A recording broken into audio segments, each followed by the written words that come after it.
ወልቃይት ይገንጠል አሜሪካ የወልቃይት አካባቢ ህዝብ የፖለቲካ ጣፋንታውን በራሱ እንዲወስን እንዲደረግ የአሜሪካ አምባሳደር አሳሰቡ። ለማይቀረው ድግስ ካሁኑ መዘጋጀት አለብን። ጀነራል አበባው ታደሰ በአሰብ ጉዳይ ታፈነውና ፈነዱት። ጦርነቱ ከተነሳ ኤርትራ ልትቋቋም አትችልም። ኤርትራን የጎበኘው ጋዜጠኛ ያጋለጠው የሻዕቢያ ገመና። የኢሳያስና አልሲሲን ቀልብ የገፈፈው ስብሰባ በአዲስ አበባ። የግብጽ የጎን ውጋት የሆነችው ሞሮኮና ኢትዮጵያ የጋራ ኮማንድ ፖስት ስብሰባቸውን አድርገዋል። ማርሽ ቀያሪ ውሳኔም ተላልፏል። ወደ ወልቃይት ድንገተኛ ጉዞ ያደረጉት በኢትዮጵያ የአሜሪካ አምባሳደር ኤርቪን ማዚንጋ ከጉብኝታቸው መልስ ጠንካራ መልእክት አስተላለፉ። ከፖለቲካ ይልቅ ሰብአዊነት ይቅደም ያሉት አምባሳደሩ የወልቃይት ህዝብ የፖለቲካ ዕጣ ፈንታውን በራሱ እንዲወስን መደረግ እንዳለበትና ያም የአሜሪካ አቋም መሆኑን አስገንዝበዋል። አምባሳደሩ ከወልቃይት መልስ ምን ጉዳዮችን አነሱ? የጉብኝታቸው ዋና ዓላማስ ምን ነበር የሚለውን እንመለከታለን።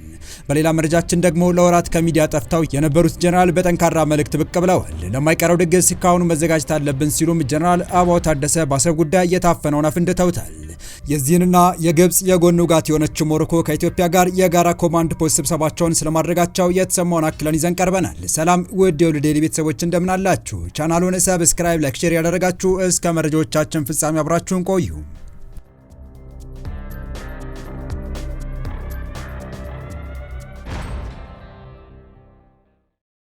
ላለፈው አንድ ወር በአደባባይ ያልታዩት የጦር ኃይሎች ምክትል ጠቅላይ ኤታማዦር ሹም ጀነራል አበባው ታደሰ በዛሬው ዕለት በአንድ ስብሰባ ላይ ታይተዋል። በስብሰባው ላይ የሰጡት አስተያየት ትኩረት ሳቢ ሆኗል። ካሁኑ መዘጋጀት አለብን ብለዋል። አሁን ላይ ያለው ጦርነት በቴክኖሎጂና በሳይበር የታጀበ በመሆኑ ክፍሉ ከወዲሁ ራሱን ማዘጋጀትና በሙያም መብቃት የሁል ጊዜ ተግባሩ አድርጎ መንቀሳቀስ ይገባዋል በማለት መልእክት አስተላልፈዋል። በትላንትናው ዕለት ፊልድ ማርሻል ብርሃኑ ጁላ አሁን ላይ ያለው ጦርነት በቴክኖሎጂ የታጀበ መሆኑን በማንሳት መፍጠን አለብን ማለታቸውን ዘግበን ነበር። በተመሳሳይ በዛሬው ዕለት ጀነራል አበባው ካሁኑ መዘጋጀት አለብን የሚል በዋዛ የማይታይ መልእክት አስተላልፈዋል። ጀነራሉ ቀጥለውም መገናኛና ኢንፎርሜሽን የአንድ ወታደራዊ ስትራቴጂ ዋና የነርቭ ስርዓት ነው። ያለ መገናኛ የትኛውንም የውጊያ ስምሪት ማሰብ ከቶንም ቢሆን አይቻልም በማለት አክለዋል። በዚህ ስብሰባ ላይ የተገኙት የመከላከያ መገናኛ ኢንፎርሜሽን ሲስተም ዋና መምሪያ ኃላፊ ሌተር ጀነራል መሰለ መሰረት በበኩላቸው በዋና መምሪያው በርካታ ስራዎች መሰራታቸውን ገልጸው በተለይ አዳዲስ የቴክኖሎጂ መሳሪያዎችን ኦፕሬት ማድረግ የሚችል የሰው ኃይል ለማፍራት ተከታታይ ስልጠናዎች መስጠታቸውን ገልጸዋል። የንብረት አያያዝን ከማዘመን ባለፈ አዳዲስ ትጥቆችን ከሰለጠነ የሰው ኃይል ጋር የማጣጣም ስራ በትኩረት እየተከናወነ መሆኑን አስረድተዋል። የኢንፎርሜሽንና ግንኙነት ሲስተም መምሪያ ኃላፊ ብርጋዴር ጀነራል አዱኛ ዳሬሳ ዘርፉን ከወቅቱ የጦርነት ባህሪ ጋር ለማስማማት ሰፊ የሪፎርም ስራዎች እየተከናወኑ መሆኑን አስረድተው በተለይም ከዚህ ቀደም በእጅ ሲሰሩ የነበሩ ሚስጥራዊ ስርዓቶች ሙሉ በሙሉ ወደ ዲጂታል ስርዓት መቀየራቸው የመረጃ ልውውጡን ፈጣንና አስተማማኝ ማድረጉን ገልጸዋል። ይህ በእንዲህ እንዳለ በኢትዮጵያና በኤርትራ መካከል ውዝግብ በከፍተኛ ደረጃ የተወጠረበት በአሁኑ ወቅት ጦርነቱ ከተነሳ ኤርትራ ልትቋቋም አትችልም ሲሉ አውስትራሊያዊው ጸሐፊ በኤርትራ ጉብኝት የታዘበውን እውነት ይፋ አድርጎታል። በቅርቡ በኤርትራ ጉብኝት ማድረጉን የገለጸው በአውስትራሊያ የሞናሽ ዩኒቨርሲቲ የፖለቲካል ሳይንስና ዓለም አቀፍ ግንኙነት መምህርና ጸሐፊ የሆነው ዊሊያም ጉድሌይ ዛሬ እንደ አውሮፓውያን አቆጣጠር ጥር 15 2026 ኮንቨርሴሽን በተሰኘው የሀሳብ ማጋሪያ መጽሔት ወይም ፎረም ላይ ባወጣው ጽሑፍ በአፍሪካ እጅግ ጭቆና በሰፈነበትና ከመንግስት መገናኛ ብዙሃን ውጪ የተለየ ሚዲያ በሌለበት ኤርትራ አንዳንዶች በድፍረት የፖለቲካ አስተያየት ቢሰጡም ብዙሃኑ ግን ዝምታን መምረጡን አመልክቷል። የኢትዮጵያው ጠቅላይ ሚኒስትር ዶክተር አብይ አህመድ በቀይ ባህር ጉዳይ የተፈጠረውን ታሪካዊ ስህተት እናረማለን ሲሉ መናገራቸውን ዋቢ በማድረግ ጠቅላይ ሚኒስትሩ በአሰብ ወደብ ዙሪያ እያስፈራሩና የህልውና ጉዳይ አድርገው እያቀረቡ ነው የሚለው ጉዳይ በሁለቱ ሀገራት መካከል ያለው ውጥረት ወደ ጦርነት እየተቃረበ ነው ሲልም ባቀረበው ዘገባ አትቷል። ይሁን እንጂ በአፍሪካ ቀንድ ሌላ ዙር ጦርነት ከተነሳ በዓለም ከፍተኛ ጭቆና ለነገሰባትና ድህነት ለበረታባት ትንሽዬዋ ሀገር ኤርትራ እጅግ አውዳሚ ሊሆን እንደሚችል የገለጸው ጸሐፊው የሞናሽ ዩኒቨርሲቲ የፖለቲካል ሳይንስ መምህር ዊሊያም ጉድሌ ጦርነቱ ከተነሳ ከሁለቱ ሀገራት ባሻገር በአፍሪካ ቀንድ ያልተጠበቁ ሁኔታዎችን እንደሚያስተካክል በማሳሰብም ኤርትራ ሁኔታውን ለመቋቋም የሚያስችል ቁመና ላይ ባለመሆኗ ህዝቧ ተመልሶ ለመከራ ሊጋለጥ ይችላል ሲል በግንባር ተገኝቶ በኤርትራ የታዘበውን መነሻ በማድረግ አስጠንቅቋል።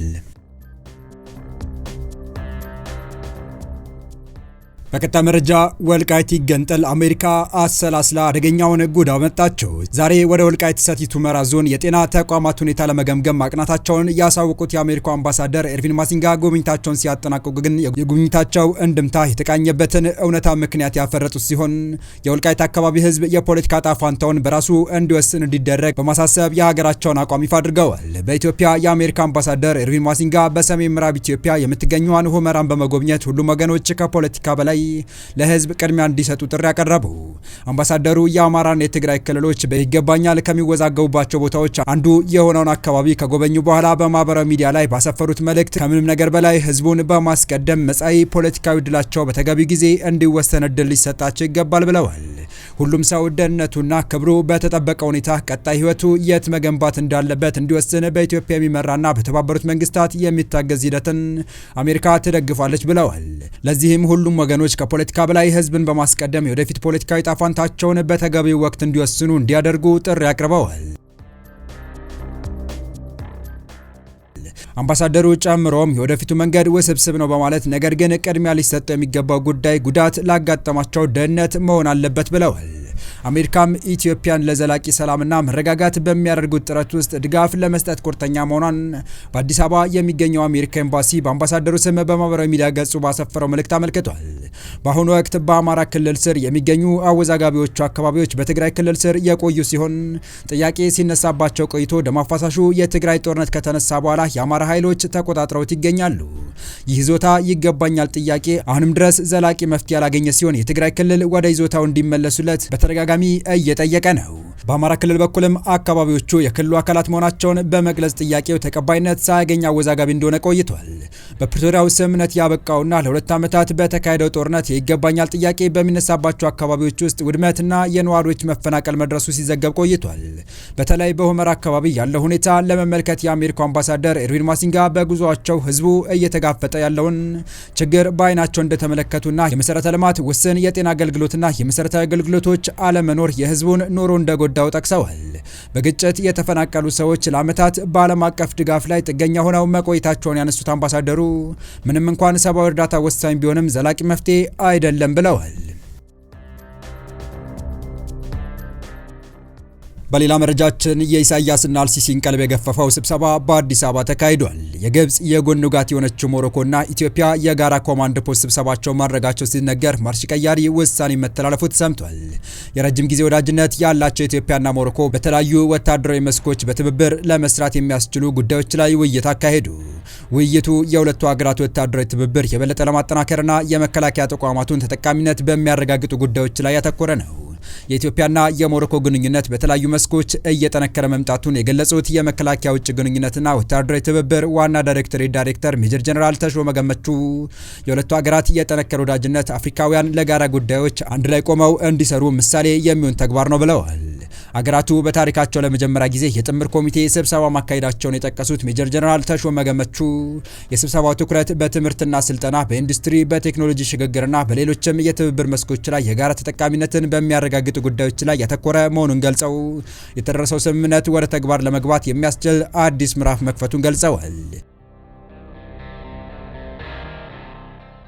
የሞሮኮ የሮያል ጦር ኃይል ኳርተር ማስተር ዳይሬክተር ብርጋዴር ጀነራል አብዱልካሃር አትሚን በበኩላቸው የተፈረመው ስምምነት በወታደራዊ መስክ መሰረት የጣለ ትልቅ ስምምነት መሆኑን ገልጸው ከኢትዮጵያ ጋር ያላቸውን ወታደራዊ ትብብር ወደ ላቀ ደረጃ ለማሸጋገር የሀገራቸው መከላከያ አጠንክሮ እንደሚሰራና እስካሁን የተደረጉ ትብብሮችም አበረታች መሆናቸውን ገልጸዋል። ከዚህም በተጨማሪም የሞሮኮ መከላከያ ከኢትዮጵያ መከላከያ አቅርቦት ለመጠቀም ሂደት መጀመሩን ገልጸው በቅርቡም ይህ ጉዳይ ወደ ተግባር እንደሚገባ አስረድተዋል። የተወደዳችሁ የቻናላችን ቤተሰቦች ለአሁኑ ለእናንተ ይመጥናሉ ብታደምጧቸው ታተርፉባችኋላችሁ ብለን የመረጥንላችሁ ዕለታዊ መረጃዎቻችን እስካሁን ያደመጣችኋቸው ነበሩ። በተመሳሳይ ሀገራዊና ቀጠናዊ ጉዳዮች እንዲሁም ዓለም አቀፋዊ የጂኦፖለቲካ ወታደራዊና አነጋጋሪ ክስተቶችን ለበለት ተከታትለን በትኩስ ይዘን እንደምንቀርብ እያሳወቀን የቻናሉ ቤተሰብ ካልናችሁ ሰብስክራይብ፣ ቪዲዮን ላይክ እና ሼር በማድረግ ተደራሽነታችን ታሰቡ ዘንድ አክብሮታዊ ግብዣችን ነው። አበቃን። ሰናይ ጊዜን ተመኘን።